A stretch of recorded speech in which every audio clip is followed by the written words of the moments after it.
Quote, "We also found that social aspects were not a primary motivation for women. However, our qualitative and SLIM findings suggest that there are some exceptions, such as an enjoyment of community engagement." End quote. From page 9, here's another quote from the same page. Quote, "The majority of the women modders either had not worked on a group modding project, 50%, or did not answer the question, 17.6%. Conversely, previous research focusing on men found this to be a main motivator." End quote. So in other words, prior modding research and discourse has talked about how, modding can be really collaborative, etc. But this finding was saying, well, about half the people who responded actually preferred to work on their own, which is something that I have also witnessed in like the K-8 classes that I've worked with in the coding classes. Is I gave the option where anyone could work in any group that they wanted in the classes that I was working with, and the vast majority of people were like, no, I'd rather work on my own, which contradicts some of the discussions that I've heard around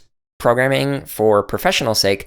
There's the argument, well, you're always going to be working on a team, so therefore you always need to be working on some kind of a group project. And while that might be true for most of the programming that you will see in a lot of larger corporations or even smaller companies, that's not necessarily the case for engaging in computer science and coding for leisure.